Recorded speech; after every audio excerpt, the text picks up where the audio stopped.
Bonjour à tous, une nouvelle vidéo. Désolé, j'ai un problème de batterie avec mon micro, donc je vais le faire avec ce téléphone. Le sujet du jour, c'est le masque obligatoire pour les spectateurs. Je vais raconter mon expérience et je vais vous donner mon petit avis sur cette petite coquetterie.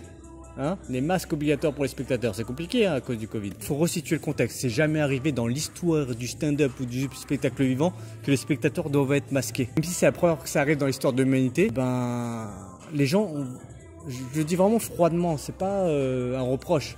Les gens vous demandaient quand même de performer. Moi j'ai joué avec des gens masqués, des spectateurs, et ça faisait 4 mois que j'avais pas joué. Ce qui est, ça fait très longtemps, j'avais à peu près 10 ans que je fais du stand-up, c'est la première fois peut-être de ma vie que ça fait 4 mois que j'ai pas joué. Le public était masqué, et donc je jouais qu'avec des gens qui depuis 4 mois n'avaient pas joué non plus.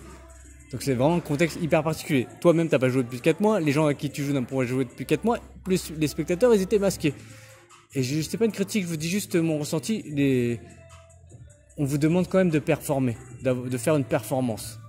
Peu importe le contexte, on vous demande comme de faire une performance. Même si c'est la première fois de l'humanité que ça se produit, il faut quand même éclater les gens. Les gens, ils ont du mal à comprendre ces contextes. Ils n'ont pas spécialement à comprendre ce genre de choses.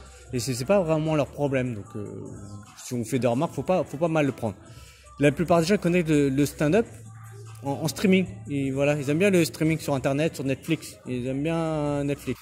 Les vidéos en streaming que vous voyez sur Internet, c'est pas vraiment le niveau des humoristes. Je vous explique. Je les critique pas, je dis juste comment ça se passe. Ils filment peut-être l'ensemble de leur présentation. Et une fois, il y a un contact avec le public qui est extraordinaire. Ils ont un micro-cravate, un micro-public, 2 caméras, 3 caméras. Et ils vont prendre un extrait d'un moment magique. Déjà, tout s'est bien passé. Ils ont pris juste un extrait. Donc les gens, ils voient ça, ils disent c'est ça le spectacle vivant. Mais quand vous êtes dans les salles, c'est différent. C'est forcément plus dur. Parce que c'est en direct, il n'y a pas de coupe. Et les gens, ils ont du mal à comprendre la différence entre le streaming et le spectacle vivant réel. Ils disent pourquoi t'es moins marrant que sur YouTube. Et ils comprennent pas que sur YouTube c'est différent quand même. Parce que des fois on joue devant très peu de spectateurs et c'est compliqué. Déjà il y aura moins de monde. Il y a moins de monde dans les salles, c'est compliqué, il faut laisser un siège d'écart, je sais pas quoi. Quoi qu'il arrive, même avant le Covid, on ne s'était pas plaint tout le temps. Faut se dire la vérité. C'est dur. Voilà, c'est ça ma conclusion. C'est super dur, super compliqué. Parce que t'as pas le rire. Les gens avec le masque ça absorbe un peu le rire. Et les gens sont pas regroupés, même si par exemple une salle à moitié pleine, elle va être dispersée dans l'ensemble de la salle. Donc c'est super dur d'attraper tout le monde. C'est compliqué, les regards tu les vois à peine, ça masque vraiment un maximum le visage. Et tu vois pas, des fois les gens te parlent, ils interviennent dans le public, tu sais pas qui c'est, tu vois. T'as l'impression d'être quelqu'un peut t'insulter vraiment anonymement dans le public, ça passera crème. C'est ça qui est bien, ça c'est marrant. Mais sauf que tu fais des interactions avec des gens, tu vois pas leurs lèvres. C'est bizarre. Je vais vous pas donner de conseils pour jouer avec des gens masqués parce que j'espère que ça va durer le moins longtemps possible.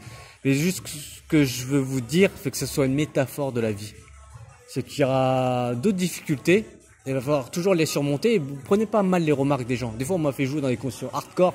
Les gens me disaient, pourquoi t'as pas cartonné?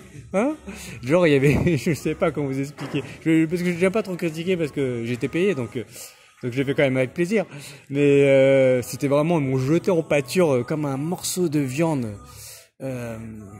Mais j'étais payé, donc je l'ai bien pris au final. Mais les gens ne se rendent pas compte que c'est dur, c'est une alchimie importante.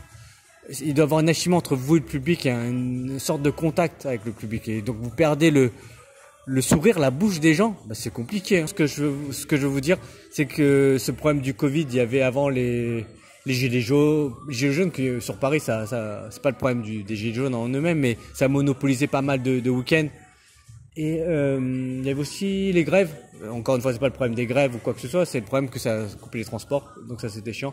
C'est une métaphore, le stand-up. C'est devenu un art fragile, le spectacle vivant. Donc c'est mon avis, faut pas faire que du stand-up parce que vous allez être malheureux, je pense. Ça reste mon avis. Parce que vous pouvez même pas exercer votre art comme vous le voulez. Pour vous donner des ordres de grandeur, Gad Elmaleh, qui est très marrant, qui est vraiment l'apôtre, le chef du stand-up. Il a une série sur Netflix, il fait des films, il a fait jouer dans une pièce de théâtre. Voilà, c'est trop fragile le stand-up. Le spectacle vivant au jour d'aujourd'hui, c'est très fragile. J'ai pas mal d'élèves à chaque fois qu'ils viennent en cours, je leur demande quel est votre humoriste préféré. La plupart du temps, ils disent des noms d'humoristes qu'ils ont jamais vus en vrai. Même c'est des humoristes qui ont jamais mis un pied en France. Voilà, parmi les humoristes qu'ils préfèrent, c'est des humoristes qui ne sont pas français. Voilà, c'est comme ça. C'est la nouvelle génération. J'espère que vous avez aimé cette vidéo, que vous allez mettre un petit pouce sur cette vidéo et vous abonner à ma chaîne YouTube. Ça, c'est le plus important. Désolé pour le micro, j'essaierai de le récupérer pour la prochaine vidéo. À très bientôt. Ciao. Bye.